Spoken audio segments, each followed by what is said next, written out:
Hey, Plus Sides community, before we jump into the podcast, do me a favor, like, subscribe, and share if you haven't already. This helps us get referred up in the algorithm so we can find more people that need our help and guidance from our doctors. Thanks so much for supporting the show. Let's jump in. Friends, the GLP-1 math is just not mathing. When I look and see 104 million people in America are struggling with the disease of obesity and about 11,500 obesity specialists, that breaks down to like one obesity specialist per 9,000 patients. I saw the stat that said 72% of GLP-1 users say that they want more support on their journey. Because I think we all realize you start on these medicines and you think, oh, it's just going to be like Phentermine or anything else I've ever taken in the past. This ain't like that, bro. Like, it's just not. It's different. And I provide a lot of that here by interviewing doctors and things like that. But I've had people been asking me, emailing me for years, asking me to do one-on-one consults, which I do, but they're expensive, right? So I decided to make a group where 10 people at a time would come in with myself and with Kat. We could talk about recipes. We could talk about exercise. We can talk about side effect management. We could talk about ideas on breaking stalls or things that we've tried. None of it's medical advice, but it is community support. It costs $50. If you're interested in that, there's a link in my bio. You just fill out that form. If you're not and you just want to go this route, that's okay too. I love you. You're not alone. It's not your fault. And hopefully you'll sign up to hang out with us. All right. Now back to the show. Are you interested in understanding GLP-1 medications like Ozempic, Wegovy, or Mounjaro? Then join us on the Plus Sides, Cracking the Obesity Code, the groundbreaking podcast helping people change their lives one episode at a time. The Plus Sides podcast is a disruptor. We're breaking down barriers, smashing stereotypes, and sharing inspiring stories that'll leave you feeling informed and empowered. Join us every week to learn from doctors who are specialists around GLP-1 medications like Ozempic, Wegovy, and Mounjaro. They'll provide you with science and facts to validate these incredible stories. But that's not all. We'll also bring you the voices of the GLP-1 Mounjaro TikTok community, real people who face the challenges of obesity-related diseases and disorders and discovered the incredible plus sides of GLP-1 medications. Our episodes are filled with heartwarming stories, laughter, and moments of triumph. You'll connect with our amazing community members who are reclaiming their health and experiencing their fullest lives. Are you ready to embark on a journey of discovery and empowerment? Tune in to the Plus Sides, Cracking the Obesity Code, and together we'll change the narrative around obesity and end the stigma. Subscribe now on YouTube or your favorite podcast platform and join our incredible community. Let's celebrate the plus sides of life together because every story deserves to be heard. Every life deserves to shine, and everyone deserves access to expert knowledge and medication. The Plus Sides Podcast. You're not alone. It's not your fault. Want the fastest working GLP-1? For half the price, Ro now offers FDA-approved weight loss injections cheaper. With results you can see faster. Lose 15% of your weight with the formula from Eli Lilly that hits not one, but 2 hormones to curb hunger and nausea. Weight loss faster. Confidence higher. Price cheaper. See if you qualify at ro.co/TV. Good job, sir. Exactly. Welcome to the Plus Sides Podcast. Hey, Maria, what you doing? Hey, I'm hanging out with my best friend. Oh, see you, best friends. Hi, guys. So, Kat's taking a little break, and I've got some new friends coming in to talk with us about some stuff. And just like I took a break because sometimes life gets in the way, we got some things to take care of. So, we're gonna do things a little different. But if you are new here, we'll do quick intros. And I would say this is your cue to fast forward, but it's not because you have to listen to Maria's intro. So no fast forward for you. Okay. So hi, I'm Kim. This is the Plus Sides Podcast. This podcast is an education and advocacy podcast all about metabolic disease, treatments, what it is, all the things. It's community. We're wanting you to heal and be the healthiest you that you can be, right? Not whatever friggin' number somebody else has for you, because all that's just bullshit. So we talk about all those things here. We bring in experts, we bring in communities, you have resources, all the things, because we want you to have a place to go. We know there's a lot of misinformation out there. This podcast has been around for 3 years. I think I probably already said in lots of awards, but I've been tied a lot of meetings today. So I have the ADHD heart, you know what I'm saying? But this is just a good place for you to come. And today we're going to talk about news. Sometimes we do that. I usually don't. And I didn't want to tell you, Maria. Talking to Sabine about it. I was like, I don't like doing the news. I go, and she goes, I think it's just not your style. Like your style of content's just different. So it just doesn't, it makes you feel uncomfortable. I was like, well, I like hearing it from you guys. I don't watch regular news. I only watch the news you guys talk about because it's, yes, Love you. authentic and warm and real and not bullshit and not spun. Like it's for us. And so it's like, I don't know, for us, by us news, you know? So I'm so glad to have you here to bring twos to the plus sides because they know I don't like to do it. So, That's fine. I love the news. I'm obsessed with the news. News is I know, I love it. Okay. So tell us who you are and how you help people, would you? Hi, I'm Maria Rising. I do the Rising Health Report on TikTok, but everywhere else you might know me as Tirzepatide Tales. TikTok had some funny business and I had to change my name because Tirzepatide was in it. So we did a mini rebrand, but you'll find me on Substack. I post pretty much daily, sometimes multiple times a day, depending on how hot the news is about what's going on in the world. I like policy and law and everything that's happening in the news. And I also love research. I'm a GLP-1 patient myself. I've been on compounded tirzepatide for 2.5 years. And I come from a medical background myself. I am not a doctor. I say that too much. But I worked in medical research. So I trained doctors how to do research. I did some of the research myself and got myself a PhD, but not the kind that's useful when you're talking about medicine. Sad story. So I have social media channels. I report on the news. I've worked in telehealth. I've been around compounding pharmacies. I've been around the research, and I just really like communicating and educating folks and empowering folks to take control of their own health. I've had some health scares in my life, and it really has reframed the way I think about healthcare and what I want for myself and, the people in my community that I adore and everybody in the world, Yes. That's me. Big heart, big brain equals Maria. Oh my God, stop. That's your new tagline. You're welcome. So innovative. It was very ChatGPT.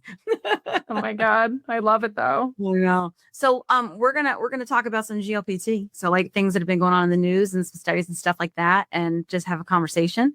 So this isn't gonna be like weird Q&A stuff. We're just gonna hang out. So we hope that you'll hang out with us. If you are watching on the YouTubery right now, I'm gonna need you to hit that little like button. Okay.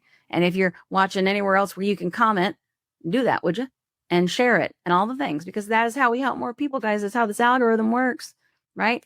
They're only sending out the people that are telling all the lies because it's extreme. You got to help us out by doing all the stuff. Yeah, we don't want to become popular by saying extreme crazy stuff. We want to become popular by saying real stuff that actually moves the needle, not crazy stuff, because social media loves crazy. We're just crazy excited. We're just hopefully not crazy. I'm a little more than crazy excited, but I'm all kinds of shades of crazy. But we all know this. You've been with her for a while, so but it's a good day. All right, so tell us what's fresh. What's fresh? So the latest news that I was reading about and writing about today that I'm excited about. Maybe it's not that exciting. Novo Nordisk is suing Eli Lilly over advertising of Zepbound and Wegovy. How is that a thing? Right. How is it a thing? Yeah. Well, if you recall, Novo and Lilly have been suing compounders in telehealth like wildfire. There's hundreds and actually hundreds of lawsuits in the past 2 years going out from big pharma to the little guys, right? Trying to say you can't advertise. You can't say essentially the same. You can't do essential copies. It's not FDA approved. Like all these things that we've probably heard if you're in this GLP-1 ecosystem. So now they've turned their attention. Those lawsuits have kind of tapered off. There's not been a lot of new ones recently. We're still trying to tie up the original ones. They turned on each other. The two major giants of GLP-1s, they own, 98 to 99% of the GLP-1 market right now. They're turning on each other. They're saying, you are making ads that make us look bad. And we want you to not only take those ads down, we want you to publish ads saying you were wrong. Like, what? That's insane. I know. I'm like, yeah, they're not doing that. And it's all about... Man, you got to have some giant cojones to say that. Like, printer attraction. That's like kind of what it is, right? That's the vibe? Yes. Yes, it is. And it's kind of like, it is the first one. It's like the first document of the lawsuit, right? The initial complaint, like Lilly has not responded yet, which anxiously awaiting. You know how many notifications I set up this morning to see when Lilly says something? I'm going to be right there. Like, ooh, hot tea. But it's crazy. You shoot for the moon in your first one usually, right? Like you can't ask for more as you continue on. So usually ask for like a lot up front. But it's good stuff. So it still gets a little bit messier or juicy, if you will. So there's like two numbers on screen in these ads. It's like weight loss from Zepbound, weight loss from Wegovy. Yeah. And Novo is saying that Lilly is cherry picking the studies that they use for these numbers to make themselves look better. And now this is interesting, right? This gets into like data science and research and whatever. And I promise I'll try to not make it too nerdy. But essentially what Lilly did, or they're alleging Lilly did, was... Yeah, well, I mean, it happened. Like, I saw the ads, you saw the ads, like, whatever. But JR was saying they allegedly would do. Allegedly. So they used a trial of Lilly's drug, or Novo's drug, Wegovy, that was before they approved a higher dose. So it was a lower dose data, and it was old. It wasn't even current data. It was old. Wow. Against Zepbound's most current data and higher dose data. So it was like skewed, right? And so then it looks a little funnier. And Novo's saying, you know, if you do honest data, us now, you now, they're the same. Essentially the same. That's not fair. That's not fair advertising that Lilly keeps saying we're better. We're better than Novo. We're better than Novo. We're better than Novo. We're better than Novo. That's the undertone of all this advertising. And Novo's like, are you though? And then they go on to poo-poo on the research and they say, actually, we think your clinical trials weren't very rigorous. And rigorous is a word we use in research, basically saying like good, high quality. Yeah. And like they were very rigorous. So like, honestly, do we trust any of the numbers? And I was like, okay. Oh my God. Okay. That's a gauntlet thrown. Jeez. Whoo! I loved it. I can't help but is it okay? So they're getting sued, but it's not illegal to do this, right? Well, misinformation is quasi illegal. Yeah, slander isn't nice. Yeah. I don't think they called it slander. It's called it's false advertising. It's Lanham Act lawsuit. Yeah, because like it is a misconstruing of the truth, right? Like we talk a lot about like disclosures with pharmaceutical advertising, right? Like there has to be lots of disclosures because, you know, the really fast, low voice at the end of every pharmaceutical advertisement you see of like side effects may include blah, blah, blah, blah, blah. Like those have to happen. But then when you're starting to get more deeper into these things of like, we need to talk about the pros and the cons. You can't just list the side effects really quickly at the end. You have to be like more honest in marketing. And that's like a movement with our government that we're trying to like push for like more honest pharmaceutical advertising, which we love that because we're subjected to so much more advertising these days with social medias and the internet. Yeah. But they're still figuring it out.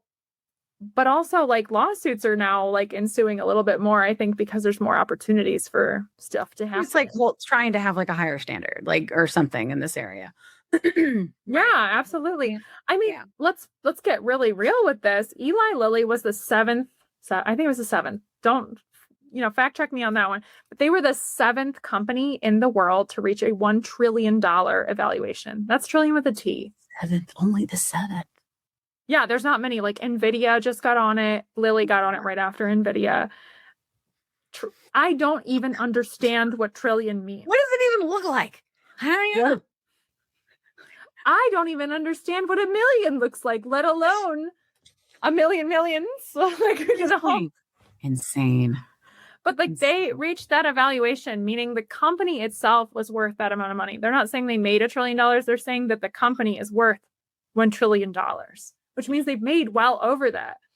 Yeah. And like that is concerning, right? When some competitor, their biggest competitor is Novo Nordisk in the GLP-1 space. Their competitor saying like, you're cheating essentially. How fair is that? Like that, this is where we start getting into all of that. Well, because like when this one thing, I had someone on my show recently. I won't go into the whole thing. But I don't know if I want to say this. I know someone that told me, I only take the, Kim, go back and edit this. I know someone that said to me, hey, Kim, I take Ozempic, but I don't take the weight loss doses. I just take the ones to control my blood sugar. But ultimately, that's a misconception because it is the same medicine and they are all weight loss doses and they are all blood sugar control doses. And it just depends on the person. But that is, why does that why is that not clear? And it's because of things like this, right? It's because of this. Let's brand this over here to be the weight loss one. And let's rebrand this over here to be the diabetic one. And let's call them weight loss drugs. Wegovy and Ozempic, like what's the difference? Yeah. Dose. Like, you know what I mean? Like that's it. Right. But, and honestly, and it's not, and the dose doesn't even start to change. Right. Cause like just so everybody knows, if you guys don't know, cause I don't think a lot of people do. So like Ozempic and Wegovy are the same medicine that like I'm throwing them out. It is the same. Okay. And Mounjaro and Zepbound. We'll throw that one out there too. The difference between Mounjaro and Zepbound being exactly the same though, is that they're not dose different. Like they're the same. That's fair. The same pen, same dose, just got a different template on it. Okay. But Ozempic and Wegovy, the misconception there, and they also did this with the daily one, which was Victoza and Saxenda, right? It varies by dose. So for like back to like Ozempic and Wegovy, so Ozempic goes up to 2 milligrams, right? And then Wegovy goes to 2.4, but they just got approval for the higher doses. I can't even remember when that was. I knew they were studying it like a couple years ago. And so then now it's available, and then they have the pill outs, right? So that still is all fairly new, like I think in medical stuff, right? So it is difficult as a marketer, right? To be like, oh, well, now I got to go back and change my this and this. You're like, you're going to use stuff that's in market, I would think, right? Or that's come to market. And I don't know if when they had done that, that's what I'd argue if I was their attorney. Like, is this just data they knew about it? Or is this data that was published? Was it actually available in market? Because if it wasn't available in market, it was available in market. Okay. The high doses were? Oh, okay. Well, it was right around. So they sent them a cease and desist. Cease and desist. And then they just were like, yeah, no, we're going to keep on publishing. Oh, and that's when the lawsuit came. Oh, is it really? Damn. Yeah, I think they gave them a little bit of a warning that they were like kind of pissed about it. It wasn't just like, we're really pissed. It was like, hey, we're mad. We're really mad. We're really mad. Oh, okay. Yeah. But I mean, like, because if you think about it, like and I see this a lot in our community because everybody was like so stoked about tirzepatide, and there are people asking all the time which one is the best, and most of us will say whichever one you can afford, right? Yeah. And then that works good for you. Because I literally lost all of my weight on Novo meds, and the regain that I've experienced was what I lost on the Lilly meds. Like it's just your buddy. It's just like whatever you respond on you can afford, right? Like, but I think that like we look at these like statistics, right, in the study data, but like when I talked to one of our doctors and she was like, if you look back at how they're doing the sort of like 72-week one, and then they're looking at the trial that's going to better this than I will. And then she was looking back at like the one where you like over 3 years they're tracking, right? And she's like, on average, it was like 55 pounds. So that means some people may have lost 100, right? And some people might. So we're looking at these and we were making these like generalizations, but we've all seen when they rolled this out in market, some people were wildly more successful and some people were not successful at all. And I think that averages work. Yeah. Yes. But I think that people don't think of it that way. And a lot of it is because of the way things are advertised. Well, it is like advertising is manipulation, right? Like advertising is getting you to think the way that we want you to think, and then behavior follows that, right? Yes. I mean, like, Kim, you're a marketer, but like that's my, spark notes on that. But I want to get on a high horse really quick because you like spark something in my memory. Yeah. I hate it when people say what's the best or what's good. Yeah. Because what does that actually mean? How you define good and best are so different than me. And like, we need to be more specific when we're saying like, is it good or is it whatever? Like, is it the best price? Does it have the least side effects? Does it do whatever? Like, we need to define good and best because they're just low impact words. Yeah. Because there's just so many ways you can define them. Like, for sure. I remember this in a speech class that I did in grad school. Like, saying good is useless. Yeah. It's just like, it's not a word that causes impact or power because we don't know what good is.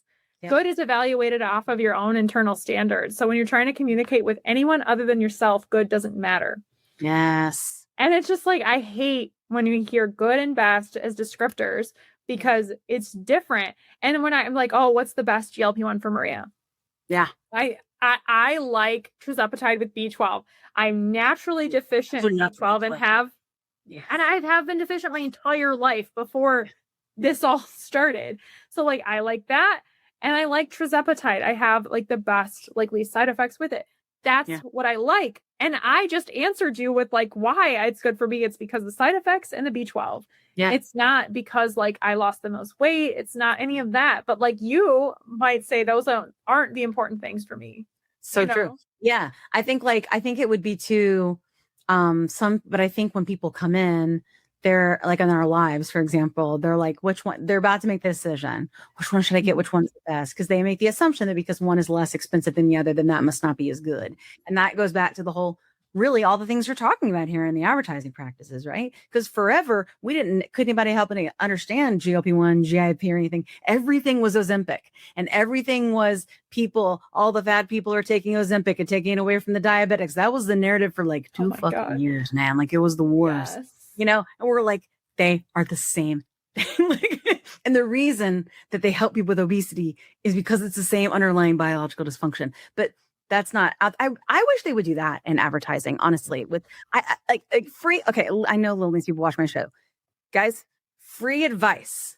Find a way in your advertising to educate people and you will empower them, empower people with knowledge. That's all you need to do. Did you know obesity is a fucking disease? That's what you need to say in your thing. And then be like, this is how it works.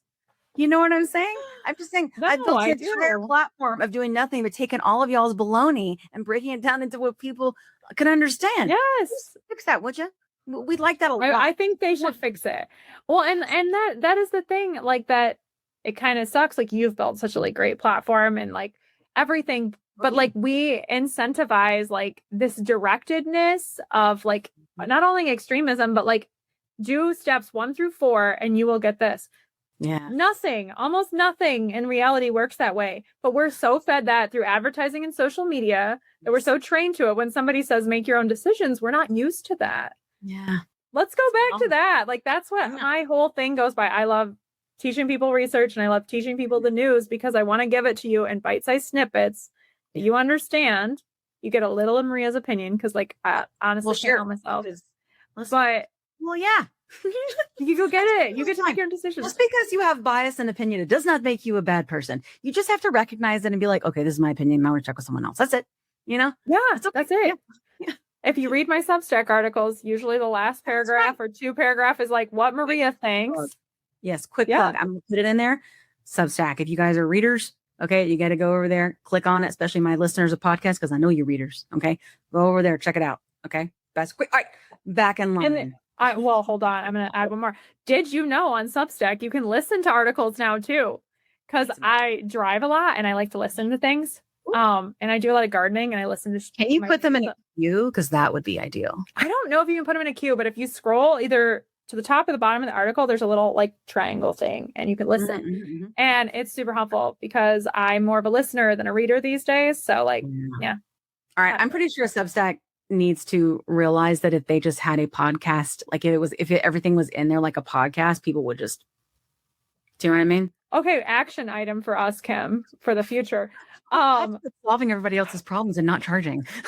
No, but there is a podcast option on Substack, but I've never posted to it because I don't have like a podcast. My podcast was there. It's RSS. Okay. It's RSS. But if there's a way that you could like, there's got to be. Listen, Substack, I'm going to need you to figure that out because our people that like to listen also like to read. So that's true. Like I like to fact check things, right? Like I like pictures also. Like, again, my Substack's primarily research. Sometimes they have really awesome graphics and it's like really good to see what they're talking about and like understand it a little bit better. Yeah, for sure. Love it. Love it. So okay. Tell us in the comments while you're listening. Do you think, because I've heard people say, I don't want them advertising meds at all. I think that's problematic because I don't trust. I'm sorry. I just don't. And you guys know a lot of these doctors are so my friends, right? I don't trust that they have the ability to tell me every time a new med comes out and that I'm in their office and that they know it's right for me. Like that, they don't have. I don't think they have the time or the ability to do that. And the time that we miss taking these meds when we could have been healthier a lot longer ago, a lot of that I think is because we didn't know and because they weren't talking to us about it. And there's lots of issues and lots of science and stuff that's involved in all of that, of the bias in medicine and stuff. But regardless, I don't want any more cut off information for me about something that might help me. And I'm fine to be the person that goes to my doctor and talks to them and annoys them about it. I don't have a problem with that. So well, I think we're teaching people to have autonomy. Like yes. Our doctors, unfortunately, have been like behavior modified by the insurance companies and the whole process of our current healthcare system, right? Yes. They can't talk to us for like hours a day. They can't research the charts for hours. Like they just can't. They're allotted 15 to 20 minutes per patient and they got to have, 50 patients a day or whatever the number is for their practice. Yeah. So you have to come to them kind of ready to go. And that's what I've found out with GLP-1s. And I had a stroke previously in my 20s. And a lot of it was really advocating for myself. That's when you were in your 20s having a stroke, were they bully you off? I got discharged. Oh my God. I went to the ER, like the droopy face. I can't do it on command, but the droopy face, could not talk, couldn't stay conscious. Like I was coming in and out of consciousness. And they sat me in the ER for 4 hours. And then a nurse carried me out, put me on the curb and said, you probably just need to go to sleep. And I didn't have a phone. I wasn't talking. A random stranger took me home. Like, I'm very lucky I wasn't kidnapped, but took me home and I laid in bed. And then the next day my friend came over and she's like, there's something wrong. And I was like, yeah, I think I have migraines, chronic migraines. She's like, maybe you have a really, really, really bad migraine. She calls my neurologist. We go over there the same day and he's like, you're having a stroke. This is a stroke. Go get an MRI. So we get an MRI. Before we even get home, the radiologist is like, you're having a stroke, but we can't give you, it was TPAs back then. It's a clot busting agent because it had been over 24 hours. It had been a long time. Look, sorry, Dad. And so I didn't get any of that. And then I'm just advocating and re-advocating. And they're like, well, it's just a fluke. It's a fluke that a 27-year-old, pretty dang healthy girl had a stroke. And they're like, just live with it. I tell you what, I couldn't live with it. So that's where that's where I come from. I guess my background. I just gave you a lot more information than I all need to know. No, not on this show. Not on this show. You think, no, I'll get it out of you. No, I think and I think this is another example though of why it's important to make sure that, and I know we have so much information, and it's hard to be able to weed through it and know what's actually important anymore. I get it. I'm totally on the team of I don't know what to believe anymore. I get it. But there are certain things, especially around health, because there are not enough doctors or not enough experts or not enough whatever to be able to get us what we need. Right. And we always think that we're not the nuance or that we are you know what I mean? And I think that we have to find a way to be able to watch shows like this, right? Watch TikToks and stuff and be able to know these things. Cause I promise you those knowledgeable things people have been able to advocate and save their lives. Right. It's so important. My sister was young and trim and beautiful and everything. And she was going to the doctor with all this tummy stuff for years and years and years and years and always blown off because she looked young and trim and beautiful. And she had a autoimmune disease. And we didn't know until it was already attacking the bile duct in her liver. Sorry for the thumbs up thing. You know what I mean? So it's I think that we have to quit dismissing people because they're fat, dismissing people because they're old, dismissing people because they're young. And I think that those pieces, it's not I don't think it's part of the story, but it shouldn't be the filter. Right. And now we're just done. We dismiss it, So I think that's all really important. And that's why I think more information, just better information is what we need to focus on. But I'd love to know what you guys think about that in terms of advertising. Yes. Please tell us in the comments. I want to share one more story because triggered it. Please do.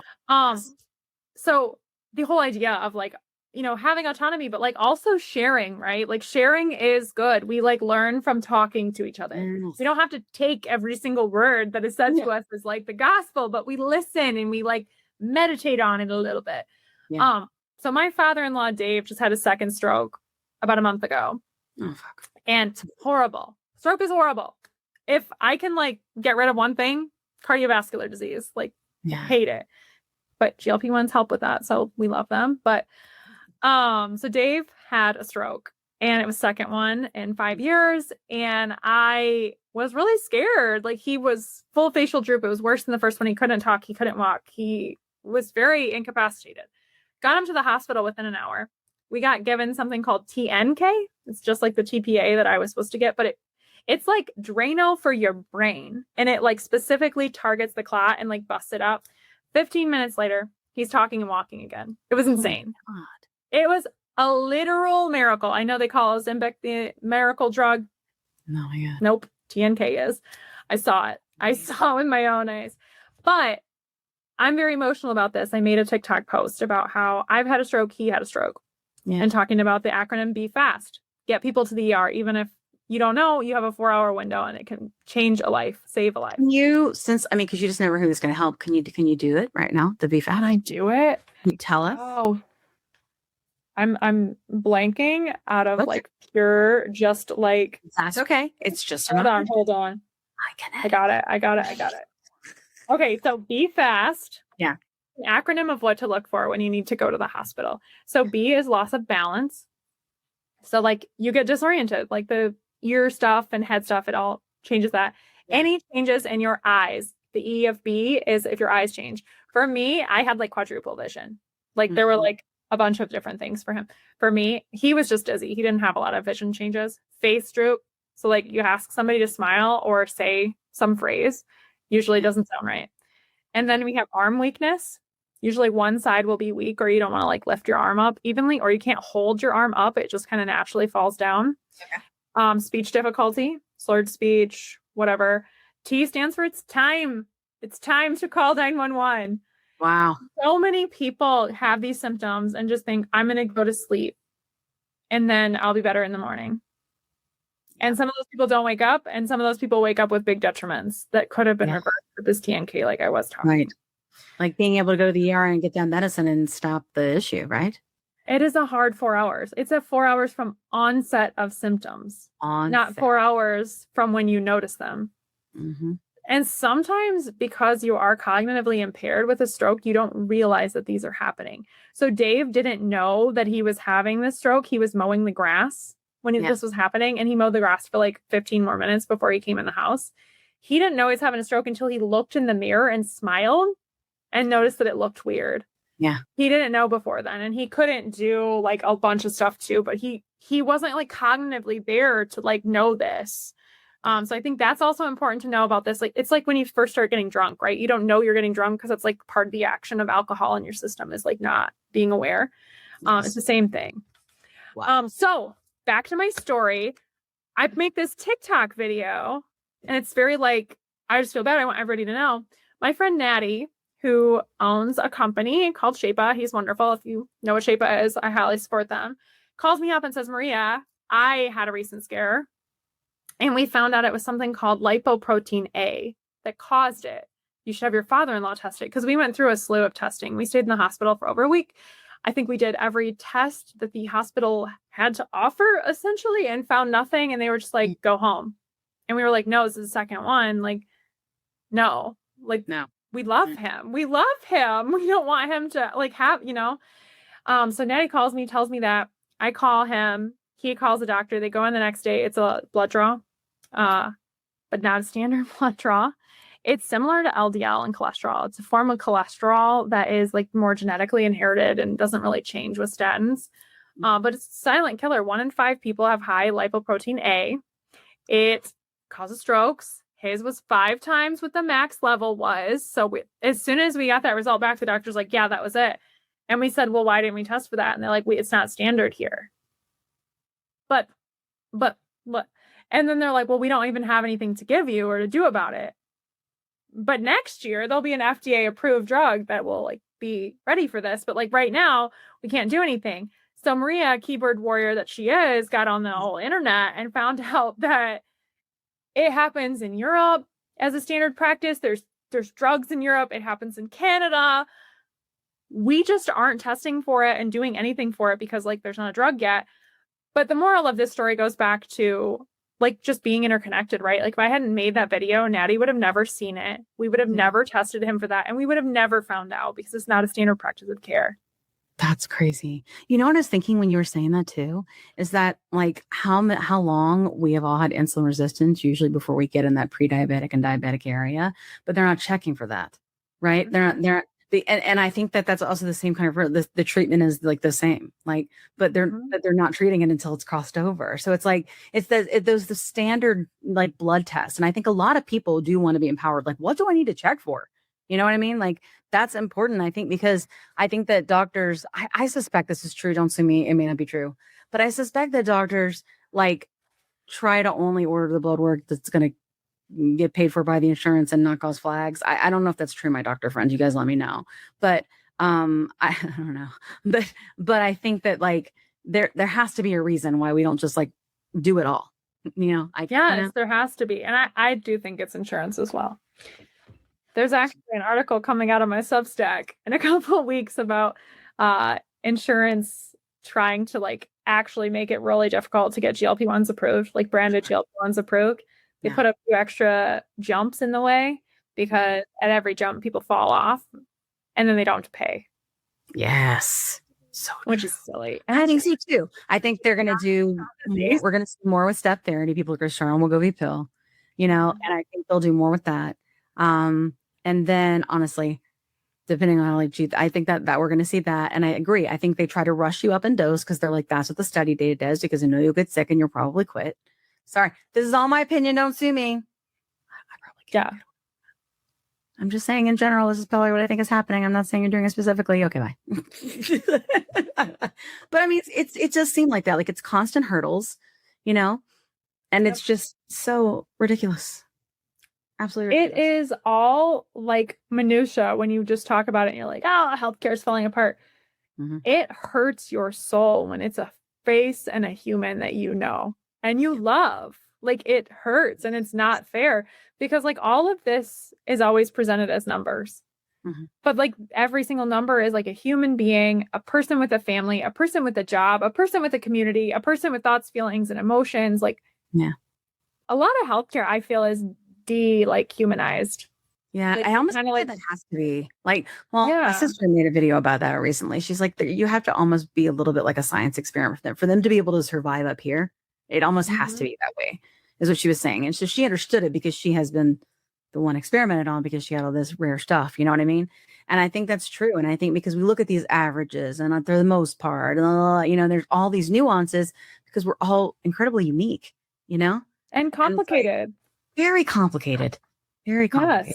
Yes. That's why the whole idea of like even just like having a diet book that says follow this diet and you'll lose weight, you know, and you know, you'll lose this much and stuff like that. I'm like, well, what are you doing? No, because none of it, the conditions aren't the same. Like we think about experiments, like go back to high school biology. Yes. Think about all the variables you have to control for.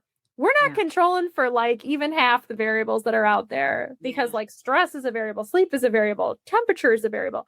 All of this is a variable. Like we're all in a different body experiencing different things. And so like saying averages doesn't account for any of that.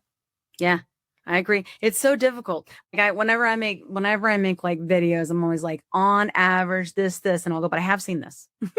Like, just seen this. Yeah. You know, and why? So that they can go, okay, maybe that's something I ask about. Right. And so I think it's so hard to be able to cover all of it. I also think that's why we see a lot of doctors that don't do long videos and stuff, because there's just so much nuance when it comes to human beings and the human body. You know what I mean? Yeah. And you just get kind of down the rabbit hole because you're like, oh yeah, this one thing, but this one thing is connected to this other thing, but it's also connected to this thing. That's also connected to this thing, but this thing and this thing are also connected too. Yes. And then there's also this other random thing way over there, you know? Yes. Like, and you know what happens when that happens? You start a podcast or a Substack so that we can do it. Yeah. You gotta talk about how it's connected, you know? But okay, I went way off. So did I. That was my fault. No. It's all important.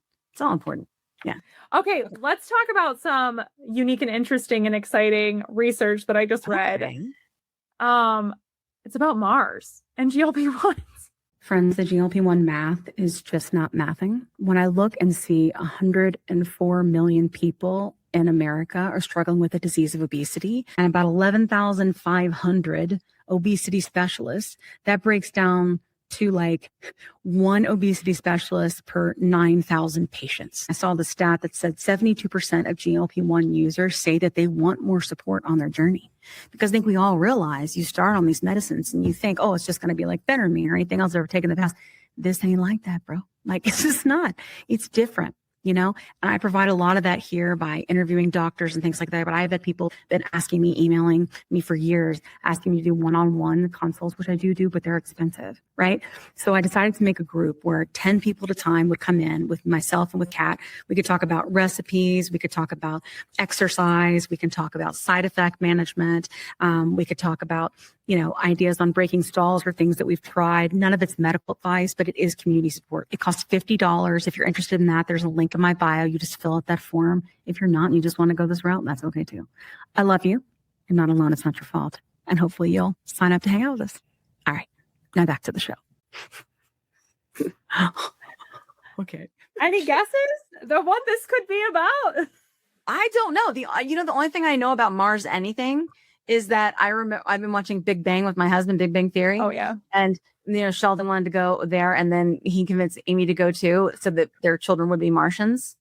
Yeah. And that's all I know about Mars. So Mars bars, of course. But what else you got? Right. I like sci-fi books. That's my favorite genre of books. So I definitely like the space stuff. And when one popped up that was like funded by NASA and like so interesting. I love it. Mm-hmm. It is about when we go on a Mars trip in a rocket ship. I'm not on that rocket ship. I'm not like Sheldon. But when the astronauts do, Sheldon's not like Sheldon. Yeah, no. I wouldn't get on that. But we go to Mars. It takes 3 years to get to Mars. Wow. And there are no supplies at Mars. Like, they don't have a pharmacy, a Walmart, a McDonald's. They got nothing. So they're talking about what astronauts might need on the adventure to there and back from Mars. Peptides came up. So it's not just ones, it's peptides. And this is where it gets like real interesting, right? Like, so there were like a slew of peptides that they were like, we should have for astronauts because the effects of zero gravity are big on the human body. Like, for sure. Turns out humans weren't designed to be in zero gravity. It's crazy, I know. Right, shocking. They lose a lot they have poor circulation issues. Bone density is actually one of the bigger issues with astronauts. You lose bone density like extremely quickly in space. And so a 6+ year mission would cause like detrimental density loss. So they'd have to try to like fight that. And most of the peptides that they did look at, the top tier, most important peptides they said in this study were for bone density, and that they wanted to do these. But here is another bump or hurdle I'll throw out to you.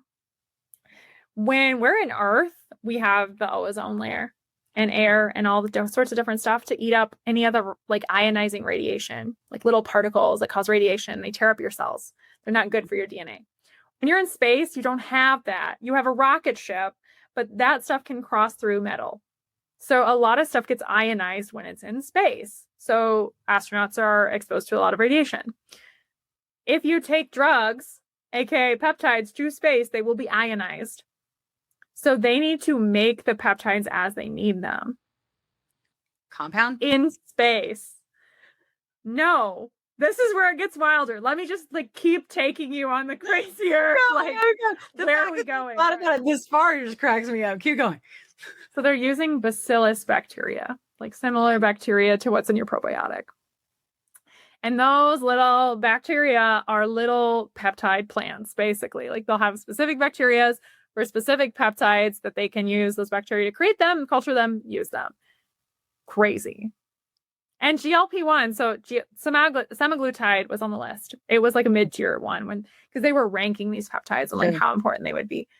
Semaglutide was on there because of its cardiovascular effects. Like, it has cardiovascular protection on there. And that's another part of like space flight is poor circulation. We're designed with all these valves that look like this in our body. So blood flows through and it can't like back or like this. Like this. I think physics is not my strong suit, but it's so they can flow. Yeah. When you're in space, you don't have anything like pushing backflow. So there's like more freeform, and these like little valves push things higher in your body. So that you get a lot of head swelling, you get a lot of heart swelling. And this GLP-1 semaglutide is supposed to help with some of that, hypothetically. We obviously have not sent astronauts to space on GLP-1s yet. Maybe we have. Honestly, I don't know if any of the astronauts have been on it, but like, we're not intentionally dosing them in space. Yeah, that we know of. Right, exactly. So just to recap, they're going to make peptides with bacteria on the mission to Mars. Gosh. It's funny, but I'm thinking about like in general, just the fact that we're even talking about it at this level makes me think we're a lot closer to said Mars situation than we have ever been. But this is a published research article. This is a peer-reviewed, published research article. This has been discussed, investigated, and tested. Not tested in the sense that they went to Mars, but tested in the peer test theory. Yeah. Yeah. Insanity. Like the Big Bang people do. They test theories. Yeah, like that. Yeah, you got it. You got it. Everything goes. You got it. It does. It's a good show. But that's my wild one that I really did kind of like go, oh my God. And same reaction to you. I was like, we are not new anymore. We are like fully arriving of like, what can we do with these? How can we make them? Like what? Yeah. And in all fairness too, I do think we need to probably but figuring out why we need them so much to begin with too. Like I hope somebody's like being like, all right, so we're clearly in this shit show. Like our bodies are fucked up and we have to put this in them. Can we just try to dissect all the things that maybe got us here? Because the only thing I ever hear is food. It's the food. It's always food. It's always the food. Everything. And don't get me wrong. The food is trash. Like it's straight trash. Okay. But there's other things like, and I want to know what those are. And I want to know, okay, fine. Is it the food? What's in the food? And once we know what's in the food, is it going to fix if we take it out of the food? We got to put something else in the food. Like I want more information on what the fuck's wrong. But Kim, let me like push back. We just talked about how complicated this all is. Is it we're too stressed? We're not moving enough. We're not foraging for our own food. Like that's true. I mean, like everything's changed, right? Like, and it could be a combination of all that, right? It could be like 5% of this and 10% of this, and like blah, blah, blah. Yeah, climate change, whatever. Let's throw out all the things. Like but wonder, are we like? Here's where I'm going with it because I also kind of spacey nerdy too. At some point, are we going to be at the point where we know we're all fucked up? Because, I don't know, I have type 2 diabetes and my kid was swimming around in insulin. And so he's probably going to have insulin and or be a diabetic or have obesity or whatever it is. Right. So what point do we give him medicine so that never happens? Like, I mean, if somebody could somebody needs to be doing some research about that. Oh, Tim, hold on. I know about some of this research. So they're talking. You do. I love it. So a lot of people are talking about Ozempic babies, right? Getting on GLP-1s, they ovulate more regularly and then they're able to get pregnant. So it helps with fertility. Yeah. Yep. Hit my Substack. There's a lot of pregnancy stuff coming up. The notes. But so you're supposed to withdraw GLP-1 use before you try to get pregnant. 2 months for Ozempic and I think it's 3 actually for Zepbound. People don't because they're like, I'm irregular, whatever, never been able to get pregnant. And then all of a sudden they're like, I'm pregnant. And so there are like cases where babies are exposed. And now we're starting to ask the question of like, what does that mean? What does it happen? Gestational diabetes is huge. Like this is a thing that happens. They do treat with some different GLP-1s occasionally. So now we're trying to figure out if we should continue use, taper use, stop use, change use, do whatever, because they're seeing what they call transgenerational effects. So if a mother can control her glucose or a variety of other different things, it affects the way the genes are expressed in the fetus and the fetus's child. So it can skip generations. Would you say before? Like, it's not something that can, like, that's what I'm curious about. Like, is this something that's like preconception? Right. Or is it like, you know what I mean? Like, that's what I'm wondering. Like, is it like, okay, let's give it to him now that there's said baby? Or well, so you think so my background is in repro. I should say that I went to grad school for repro. So this is like very like, I love this part. Well, so all the pieces girls hang out here. So yeah. Yes. so this is like my analogy for folks when I talk about fertility, is that boys have a really great time, right? Like they can smoke and drink and party and do crazy stuff because their stem cells replenish every day, every couple of days. So it's kind of like a constant refresh, right? Like sperm are new. Like they have active stem cells that produce sperm constantly. Yeah. We are born with every single egg that we will ever have. Yeah. As a woman. So everything you've done from day 0 to day 1,336 plus affects the oocytes that are in your body or the eggs that are in your body. So like you think about like how that makes me think about healthcare differently, because you're like, I don't want to smoke and drink because like I got some eggs in there, like, you know. And so then we talk about like there's a lot of studies about heavy metals with this, like people who live in coastal cities in more remote countries, obviously not here, eat a lot of fish, and mercury and cadmium are in fish, and they're seeing transgenerational effects again because of these metals that are affecting up to 7 generations down the line. 7 generations. And we're not talking like, you know, growing 6 fingers. We're talking about like the expression of genes. It's called epigenetics. So you have like the DNA spiral, and then the epigenetics like sit on top of it and express it. Like that was a bad hand gesture. But hindsight's 2020. But yeah, it's really interesting, right? Because like we also don't know what effect means. We know what like it changes expression, it changes what's called methylation, which is another big sciencey word. But it makes you ask questions, right? We go back to the GLP-1s. Like I chose to start a GLP-1 later in my life. We don't have children. We want to have children. So then I personally am living this out right now of like, do I stop? Do I stay? Whatever. There's new research like this week about people who were on GLP-1s stopping GLP-1s, withdrawing with appropriate time, and then regaining like a ton of weight. Yeah. During pregnancy plus, though, they were regaining almost double what people, not regaining, I should say that they were gaining double what people normally gain during pregnancy. Wow. And they had a higher risk of gestational diabetes because of the cold turkey style like withdrawal that they did. Yeah. So now the question becomes, what do you do? Right. Yeah. And we're learning in live time because like we can't do research where we like give pregnant women GLP-1s and watch them like we do in a clinical trial. Like we have to do retroactive studies where we look at case files where things have happened and they are similar, but not the exact same conditions like a clinical trial. So the research like divulges differently with this kind of stuff too. And it takes like real things happening to real people, which is also scary. Yeah, I know. It is. And I think this is another reason, just like, to be honest, like just sitting here and listening to all this, there's so much stuff that we know, but there's way more that we don't. And I think that sometimes we forget that. And so we kind of get on these meds and we think it's set it and forget it. And then we're not going to have to revisit and we're not going to have to do this. And it's just not true. It's just not, for most people, it's not. Okay. And so I think like when we see these things, this is why, right? People are like, fuck it. Sorry, mom and dad. I'm just gonna go gray market because they don't know what the fuck they're talking about. Like, you know, I'm so if nobody knows, it doesn't matter, right? Yeah, like, and like that's what our brains do. You know what I mean? It's like whatever. Like I'm tired of being sick. Whatever. Like I think that happens a lot because of all of this, and so it would be better if they could like tell people what studies are going on or something. There's a website called clinicaltrials.org that tells you whatever clinical trial, every clinical trial that's going on in the world. Wow. It's a lot of minutia. Go crazy. But you can at least know. That would be an excellent Substack series article today. It's like they're coming up. There's a whole list. I'll tell you what, Kim, like this is also funny. Like I didn't do Substack initially. Like TikTok is my medium, my mode. I love TikTok. It's my favorite, even though we have a love-hate relationship. I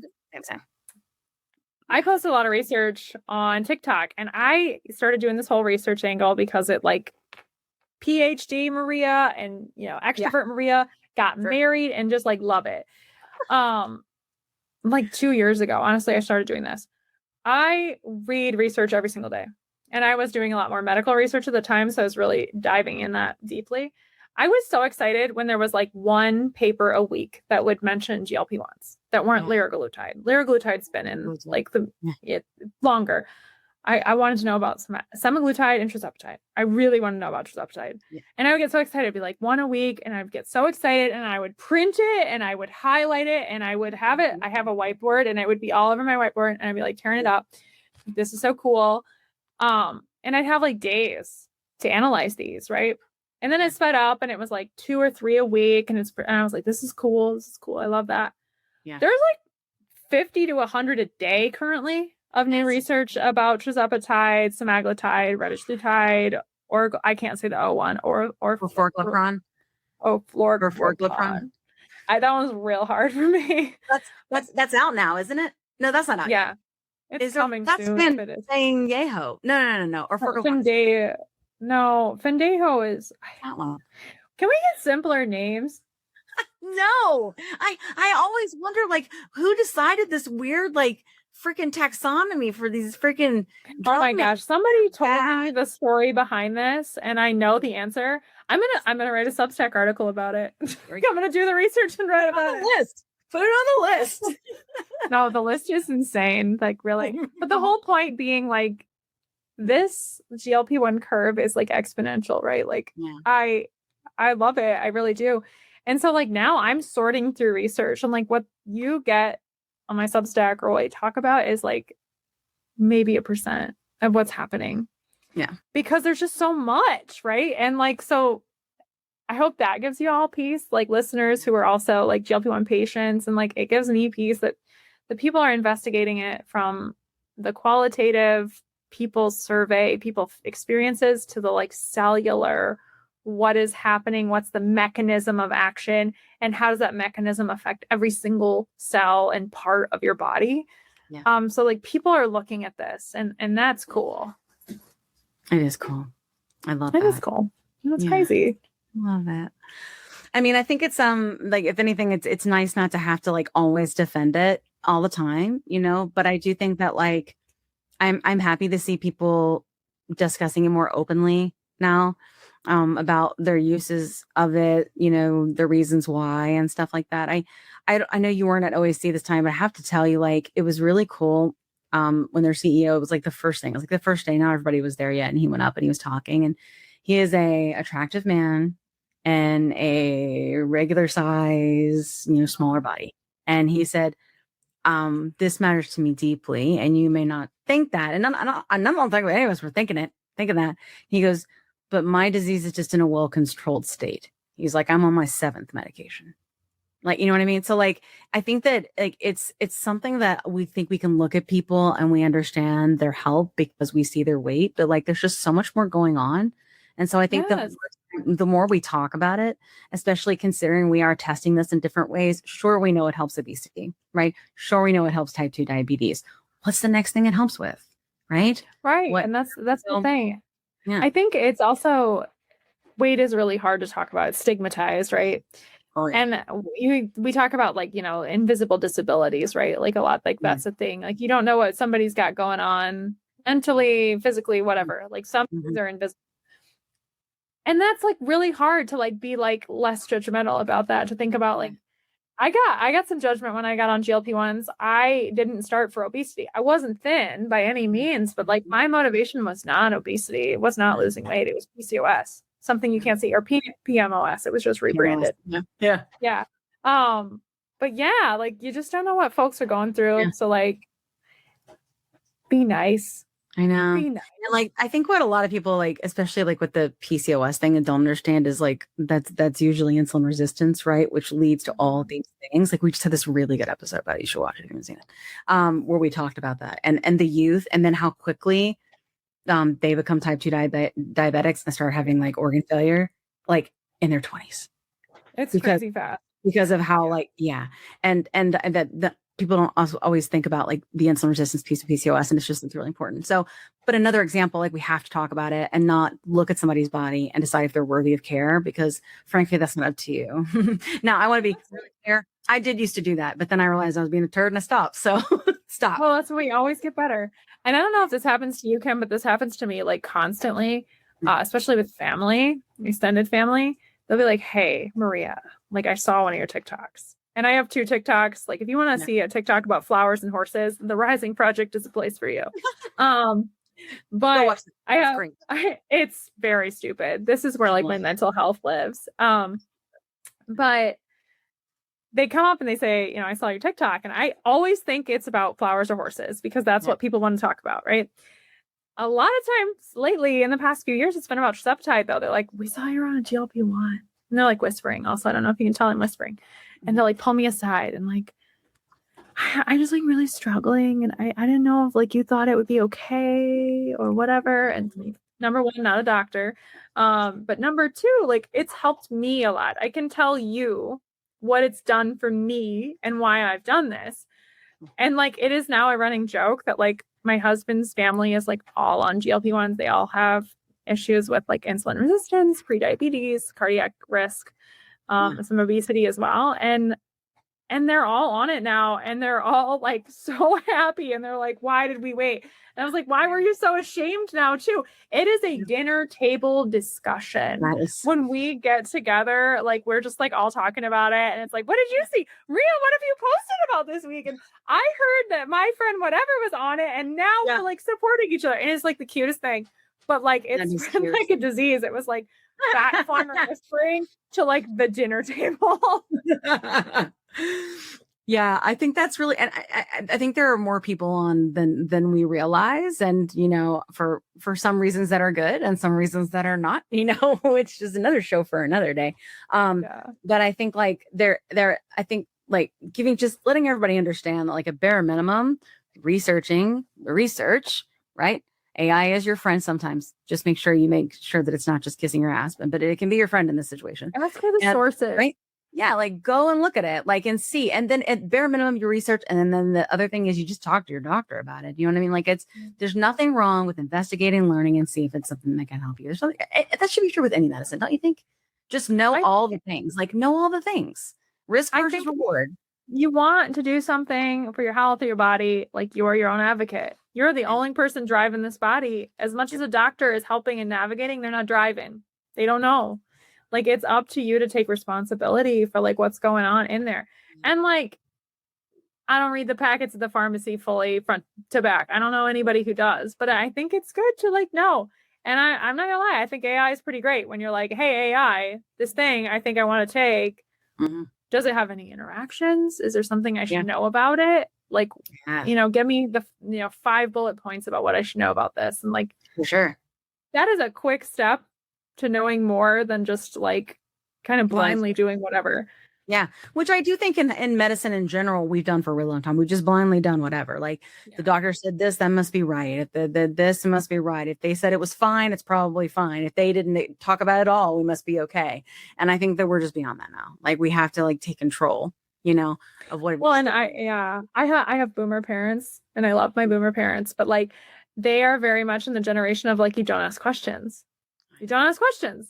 That's like it's rude to ask questions. My mom's now, but she's But like as they're navigating health issues as they get older, like it's becoming a real issue because like I'm not at the appointments and they'll just be like, well, they didn't tell me, and I'm like, did you ask? And they're like, why would I ask?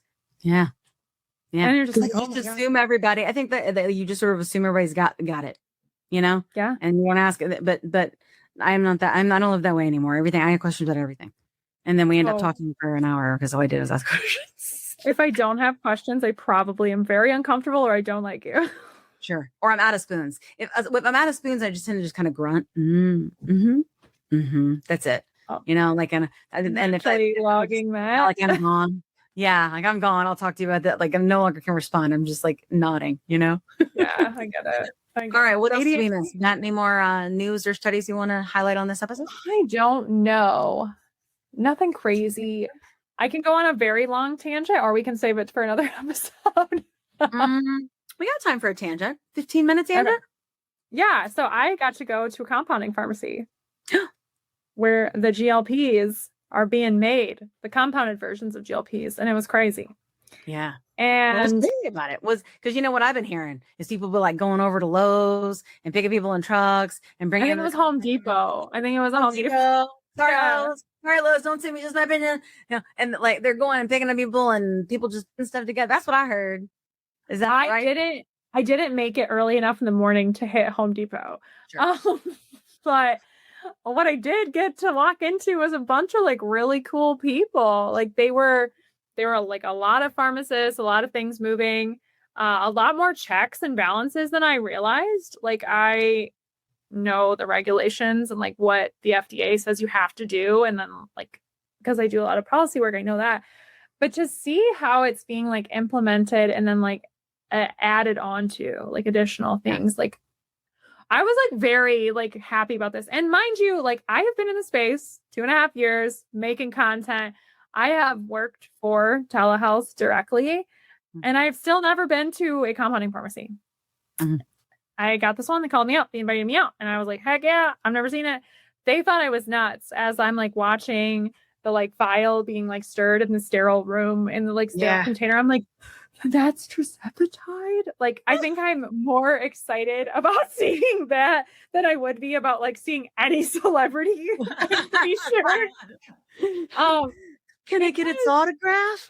Yeah, no, really. I asked them for a box because I was like, this is so cool. Like, not a box of tirzepatide, everybody, like a branded box that they custom make, whatever. It's cool. But it's just like wild for me to see, like, you know, the show How It's Made, where they're like, this is how we make golf balls or whatever. Yeah. It was like that. Like, you don't think about every single piece of compounded meds that like have to happen. Like, the dry powder to the sterile solution to the vial to the sealing of the vial, sterile sealing, to the labeling, to the box that it ships in, to the ice packs, to the styrofoam container, to the shipping. Like there are so many pieces with like variables that could change. Like it is truly like so cool to see how this is being done. And they were like very transparent. I was like, what's going on? Like blah, blah, like, you know, and I was like asking the hard questions. I was like, I always like hear about COAs, but everybody like from lawyers to whatever say COAs are difficult to acquire. They're difficult to share. Certificate of analysis. It's like a purity rating for medications. And he's like, what do you mean COAs? And he pulls this book that is this big. Yeah. And he's like, this is our current batch of COAs, like for everything that they have in the sterile rooms. And he's like, slaps on the table in front of me. He says, go nuts, take pictures, do whatever you want. I've never seen one. Like COAs are like alleged. Hold on. Oh, sorry. My kid was trying to come in. We're cool. Yeah. Sorry. I mean, you see him on the internet, but I'm like, what was it? Baby, I'm on the internet. I'm on the internet. Don't come in. Don't come in the door. Don't come in the door. Okay. Shaking the phone at you. He's asking for time because I have screen time. Oh. He was just waving his phone.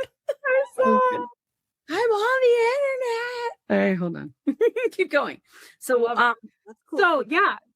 So I met elusive as you think, huh? Not as elusive. It's crazy, and they exist. They share them pretty readily. He says like they give them out all the time. Patients ask for them, they give them. Like there's no secrets here. What I've experienced when I've asked for them is like you always get the like, yeah, we'll get it to you, and then like it never comes. Yeah, like you know, you just keep doing that. They were like, nah, here we go. And like a lot of places won't let you come in to like where they ship or where they label or where they do storage or anything. He was like, film it all, ask me all the questions, don't hold back. It was just really cool. He was very candid with me and talked about a lot of stuff. We talked about right before the peptide meeting, the big elusive FDA peptide meeting that happened last week. And they were all like, you know, like, what's going to happen, Maria? What do you think is going to happen? And I was like, I don't think you like what I think is going to happen. Cause they were like, it's going to be so great. And we're going to have peptides and these people are going to get like more, blah, blah, blah. Spoiler, peptides didn't move after that meeting. Cause that's not how that meeting works. That meeting's more of a listening session. Yeah. But yeah, it was cool. Phil showed me a lot. Love him to death. He works there. The shipping was crazy, how it all has to be recorded, but also secure. I don't know. I mean, my mind is just like so blown by like the whole idea of it. Yeah. It's crazy. And that they don't just make GLP-1s, right? Like this is a pharmacy. Pharmacy is like I struggle with this word. That I feel like you and our friend Sabina, right, like have talked to us about a lot is that there are many different kinds of medicines that are compounded for many different kinds of reasons. So they're not only like, you know, it's important to us for GLPs, like they are essential, you know? So well, that's where it like goes historically, right? Like every hospital used to have a compounding pharmacy and we were making our own meds and like the whole apothecary kind of idea. And like But there are plenty of use cases constantly, and they do these like literally every day. It's like fully staffed to palliative care. Like when you lose your ability to swallow, you do like tinctures under your tongue. Kids are a great reason for a lot of compounds because kids won't eat pills. Kids won't do anything that tastes bad. Yeah. He showed me all their flavorings, which also it's like super fun of like, he's like, what's your favorite flavoring? And I was like, I don't know. Only thing I remember is like bubble gum amoxicillin. Like that was what I remember from childhood. There apparently now it is like so niche. There's like 30 flavors that you can like compound for kids. It's crazy. That's great. Veterinary care is another one.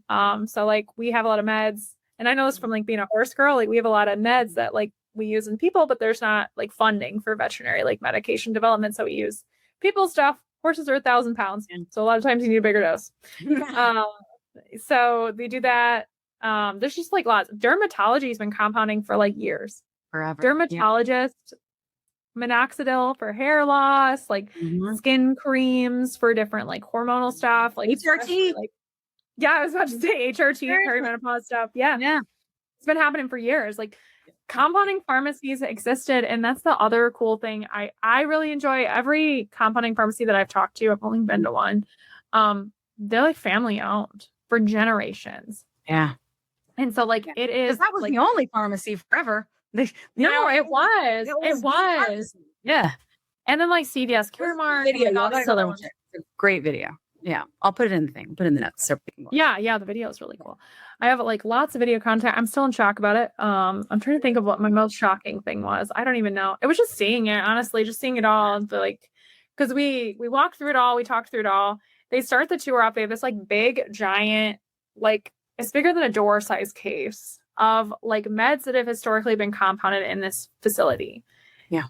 And so like this facility has been open for 118 years.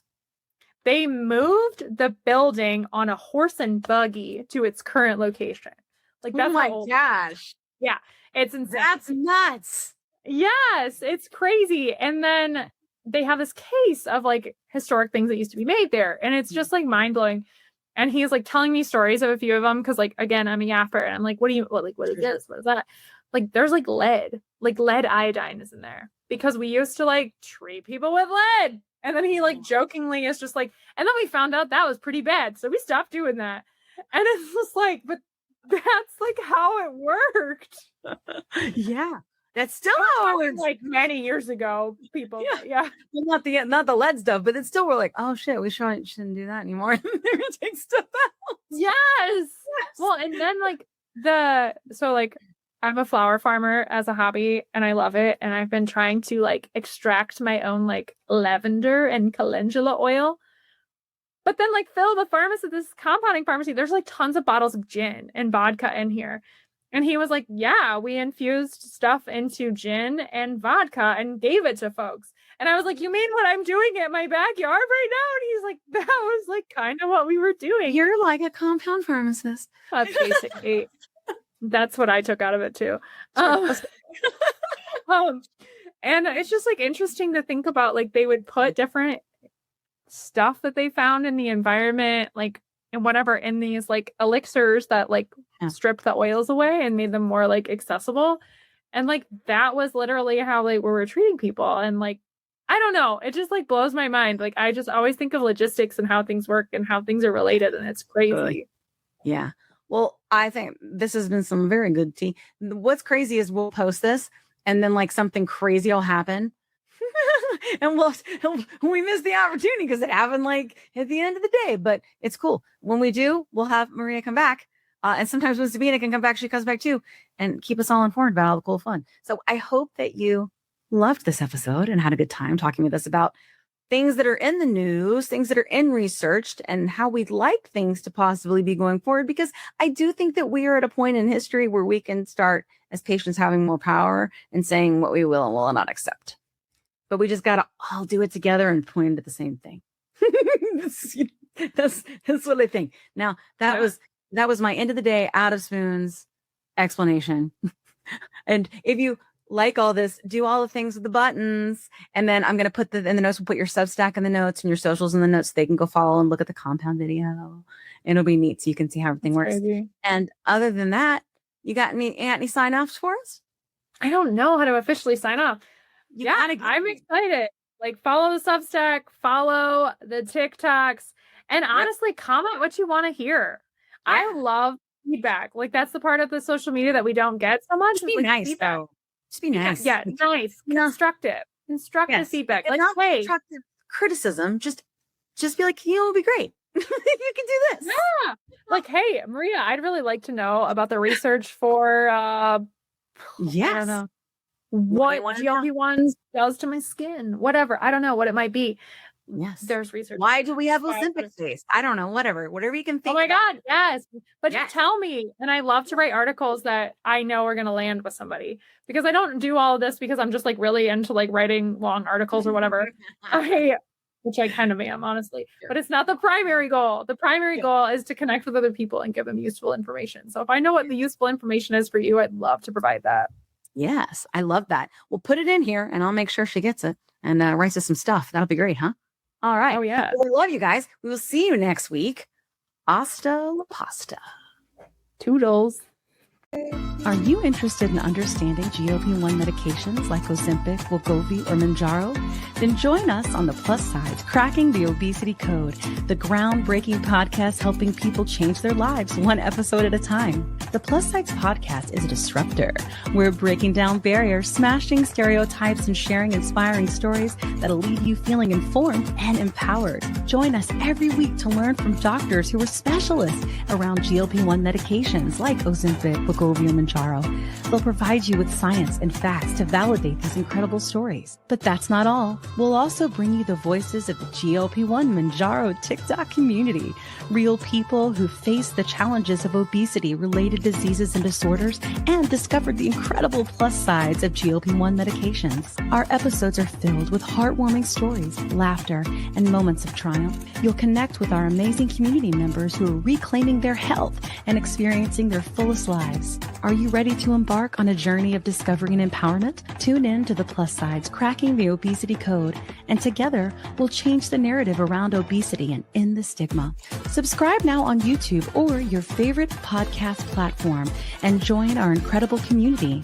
Let's celebrate the plus sides of life together, because every story deserves to be heard. Every life deserves to shine, and everyone deserves access to expert knowledge and medication. The Plus Sides Podcast. You're not alone. It's not your fault. Want the fastest working GLP-1? For half the price, Roe now offers FDA-approved weight loss injections cheaper, with results you can see faster. Lose 15% of your weight with the formula from Eli Lilly that hits not one, but 2 hormones to curb hunger and nausea. Weight loss faster. Confidence higher. Price cheaper. See if you qualify at ro.co/TV.